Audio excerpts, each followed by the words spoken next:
A mí me gustaría preguntaros por los datos del barómetro del CIS, que dan mucha representatividad a Izquierda Unida, concretamente en Cantabria, pues no aparecen. ¿A qué creéis que se puede deber que vuestro proyecto no acabe de calar?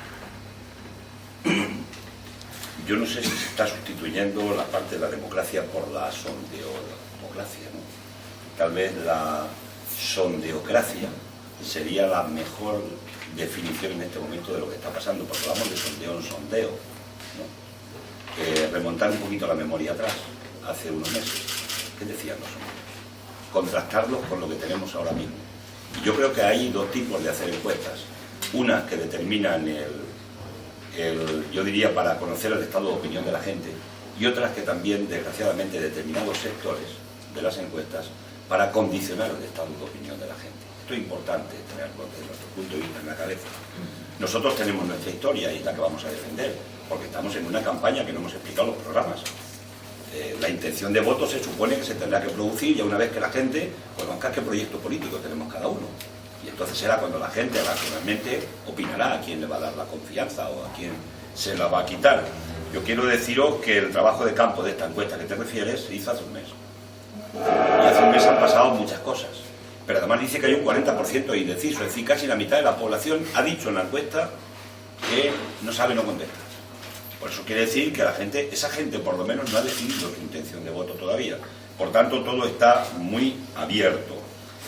Nosotros, quiero decir que vamos a explicar nuestro proyecto. Y cuando decía lo de hace un mes, puedo daros un par de datos que seguramente van a influir, seguramente que en el conjunto del Estado, porque son importantes en dos comunidades en concreto. En la Comunidad Valenciana ha salido uno de los escándalos más gordos, se suma a los que ya había en estos días, que es posterior a la fecha que ha hecho el sondeo del CIS. Pero el escándalo de ayer de la red púnica, que ha aumentado, sabéis que hubo 51 detenidos en la primera parte, que ahora se aumentan 40 y tantos ayuntamientos más, sigue abundando en lo que es un estado de opinión que van a generar esas situaciones, porque no cabe ninguna duda. Por tanto, se están produciendo acontecimientos en este país a una velocidad del diablo. Fuerzas políticas que no existían prácticamente hace 4 días, las han hormonado, les han metido una inyección de hormonas y están creciendo como la espuma. No las conocía nadie. No conoce nadie quiénes son los candidatos, ni qué vida tienen, ni cómo se comportan, ni qué actitud han tenido, si han trabajado en lo público, si no han trabajado en lo público, tal. No, es que de pronto hay marcas que se les está inyectando una inyección de hormonas mediáticas y la gente pues recibe, como los pollos cuando se crían en las granjas, ¿no? Ya sabéis que le meten hormonas rápidas y hacen un crecimiento rapidísimo y luego además se desinflan en algún momento determinado, ¿no? Como le está pasando a algunas de las otras fuerzas, ¿eh? Estamos en un tiempo tan raro, desde el punto de vista político, que finalmente yo creo que tenemos que apostar claramente por qué va a pasar en las urnas, que es el voto final que la gente va a determinar. Y la gente decidirá. Si considera que el sistema funciona bien, que el PP y el PSOE han funcionado bien y que la vida es fácil y que somos felices, pues le darán fortaleza. Y si consideran lo contrario y consideran que nos han hecho muchos males, pues cambiarán. Y yo lo que sí, le vamos a pedir a la gente que cambien con racionalidad, que apuesten por proyectos sólidos, serios, solventes, y repito, en la parte que nos afecta, nosotros no vamos a engañar a nadie, ni vamos a vender motos que no tengan ruedas, porque me parece que eso no es serio para una fuerza política, y me parece que es dramático para el día de después, que la gente solo se encuentra con la frustración. En esa línea es en la que vamos a trabajar, y vamos a poner en valor nuestra historia.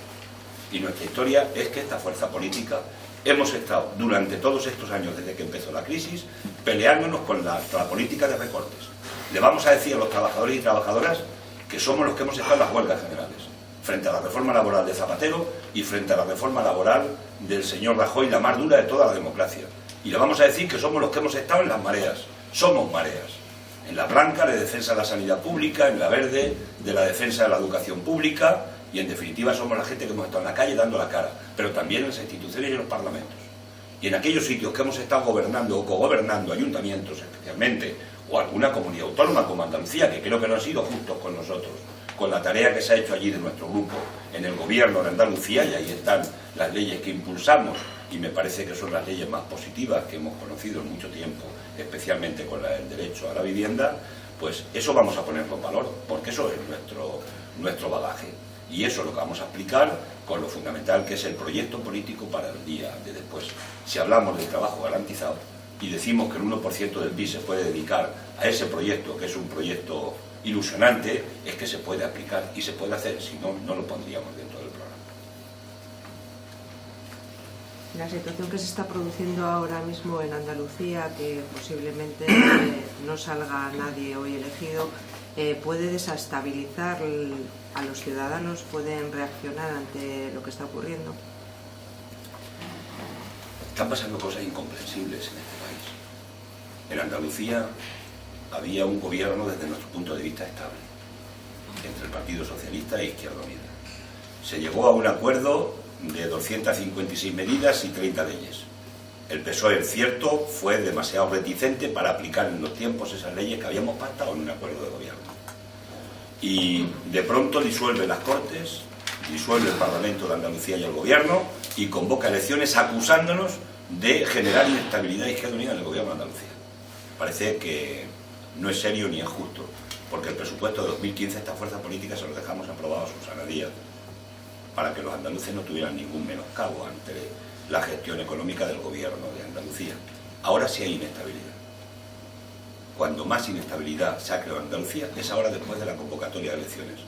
Y lo estamos viendo en la primera sesión, no ha salido la presidenta, ahora es la segunda, y si esta patina, pues imaginaros el patio que hay en Andalucía, ¿no? Entonces yo creo que no se puede jugar con determinadas cuestiones y con el sentimiento, con el pensamiento, y no se puede jugar con la gente. Y yo creo que en eso Susana Díaz se ha equivocado de una manera rotunda. Ahora, ¿lo dejamos en equivocación o vamos un poco más allá? Y es la opinión, y doy la opinión sincera que tenemos en esta organización de lo que ha pasado. Nosotros hemos puesto encima de la mesa leyes que afectaban a los intereses de determinados sectores económicos de este país. La ley del derecho garantizado a la vivienda, por la que le expropiábamos por 3 años, expropiación, palabra maldita, le expropiábamos por 3 años el derecho del uso de la vivienda a los bancos que querían echar a una familia porque había perdido el empleo y no podía pagar la hipoteca. Esa ley fue recurrida a instancia de los bancos por el gobierno de Rajoy y hoy está paralizada en el Tribunal Constitucional. Pero entre el paquete de leyes que había que desarrollar en Andalucía y que estábamos presionando para que se desarrollaran, hay una ley que se le pone la carne de gallina a la banca, y es la ley de la banca pública. Y a partir de ahí, mi opinión, la opinión que nosotros tenemos es que el poder financiero y el poder económico ha presionado y ha movido sus palillos dentro del Partido Socialista de Susana para que disolviera ese Parlamento, porque no podían permitir que pudiera haber unas políticas determinadas que sí empezaban a cambiar la realidad de este sistema en nuestro país, que afectaban directamente a un sistema usurero de privilegios que está montado en la parte financiera. Y yo creo que ha sido un elemento determinante. Por tanto, las responsabilidades que las asuma quien las tenga. Pero hoy afirmo que hay más inestabilidad en Andalucía por la irresponsabilidad de Susana y de aquellos que han presionado y se han dejado presionar por ese tema que la que había cuando nosotros estábamos en el gobierno, que sí estábamos dando estabilidad. El gobierno nos ha puesto ahora donde nos ha puesto, el pueblo nos ha puesto ahí, con 5 diputados, ahí vamos a estar, vamos a ejercer una oposición constructiva, obviamente, y a seguir defendiendo los intereses de la mayoría social, aunque a veces, repito, creo que no sé justos con esta fuerza política por la trayectoria, no solo, sino porque somos gente seria, creemos al menos que somos gente sólida y que cuando hubo que mojarnos en Andalucía, nos mojamos en responsabilidades de gobierno. Sí, una pregunta, aunque es más local, volviendo a recuperar la idea que señalabas de la privatización como foco o como elemento, digamos, de ese capitalismo de amiguetes que señalaba Miguel antes. Tenemos Valdecilla ahí, la principal empresa de Cantabria, ahora digamos en una vía que explora esta forma nueva de financiación. ¿Qué manera habla de rescatar empresas públicas, rescatar, en este caso sería la sanidad pública? ¿Qué fórmula tiene Izquierda Unida para rescatar el proceso que ha tenido de represión del público?